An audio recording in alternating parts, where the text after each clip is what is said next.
10 tips to consider when long trip vacation with your dog. Is it feasible to have a pet and still travel for a long time? Yes and no, depending on your mode of transportation and budget. No, you can't take your dog on a backpacking trip, obviously, but you can take your dog on other types of adventures. Why should you get to see the world when your best friend is stuck at home with a babysitter?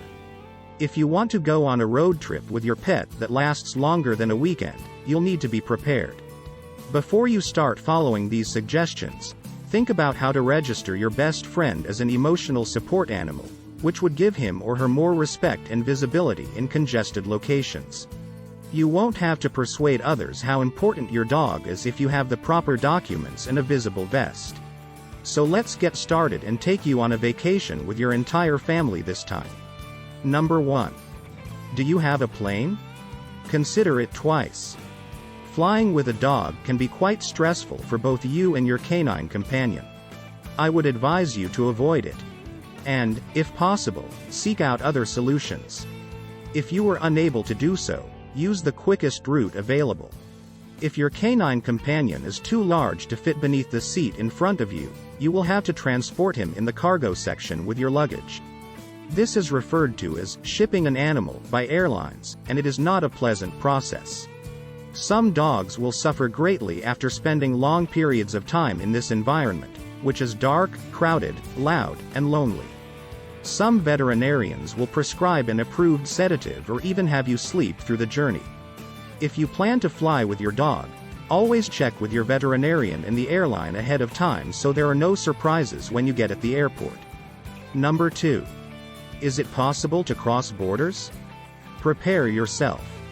Every country has its own set of rules and regulations when it comes to allowing pets in. The European Union, for example, mandates that all dogs be microchipped, and practically all countries need confirmation of a recent rabies vaccination. In fact, if you live in the EU, traveling with your dog to other EU countries is more easier than traveling to other continents. This is a short checklist for pet owners traveling within the EU. To summarize, here's what you'll typically require. A current pet passport and/or an animal health certificate are required. After microchipping, you must have proof that your dog has been vaccinated against rabies. If the destination is tapeworm-free, proof of tapeworm treatment is required. Number 3. Instead, go on a road trip. The best mode of transportation for a dog is by car. If you organize it correctly, a classic road trip might be a dog's dream vacation. Give your dog a space to call his or her own. If there aren't enough chairs, you wouldn't force your kids squeeze in, so allow your dog plenty of room to relax. The trip will be much easier and smoother for everyone involved if there is enough room to nap, look out the window, and relax. However, leave a small bowl of water in the back of the car so your dog doesn't have to wait for a drink. Number 4.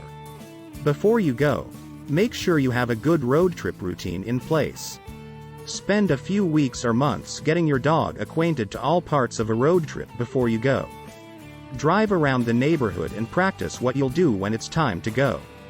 That includes taking potty breaks when people are ready and just eating when they are stopped. Number 5. Never leave your dog alone in a car that is locked. Before you go, make sure you have a good road trip routine in place. Believe it or not, the heat in your locked automobile can kill you in just 7 minutes. The greenhouse effect inside a locked car causes this to happen. Number 6. Consider taking the train. In most nations, pets are permitted on trains. Some rail companies, such as Eurostar, do not allow pets, but there are always alternatives. Keep in mind that if you have a large dog, some train companies may not allow you to bring it on board. In other countries, such as Spain, pets are limited to a weight of 10 kilograms. The majority of train companies allow tiny dogs to travel for free while charging large dogs a kid fee. Cute, because dogs may be like children at times. You should always clean up after your dog as a dog owner. If you're using the train, start small and take a shorter journey to begin with. If you're traveling with your dog, bring a pet carrier with you because it's required on some trains. Number 7.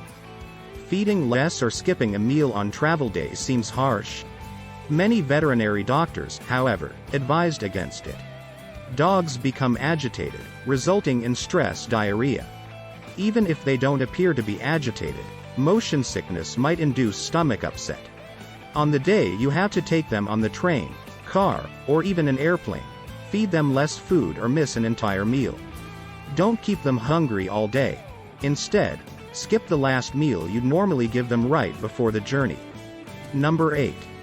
Keep them hydrated and give them plenty of bathroom breaks. If you're traveling by car, see if you can secure the dog's water bowl to their box. On long journeys, dogs can quickly become dehydrated. If you're going by car, make sure they have ample bathroom breaks. Arrive early at the station if you're taking a train so that they have ample time. Number 9. Bring a toy to keep them occupied, and pack their favorite items.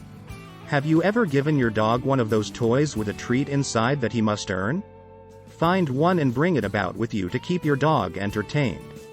Don't overdo it by lugging around too many toys. Carry only 1 or 2 toys, and make sure they're the best.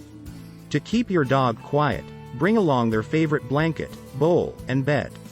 It will help children cope with their anxiousness if things are familiar. Number 10. Be prepared for bursts of action. For people, 10 hours on the road is exhausting, but an enthusiastic dog would go insane if he doesn't get any exercise. Purchase a chuck-it, a frisbee, or even a dependable ball to play with at rest stops. Your dog is entitled to the same amount of exercise that they would receive at home during the day. You also don't want to be getting ready for night when your dog is itching to go for a walk. After a great day on the road, everyone, human and animal, is fatigued and falls asleep quickly before starting over.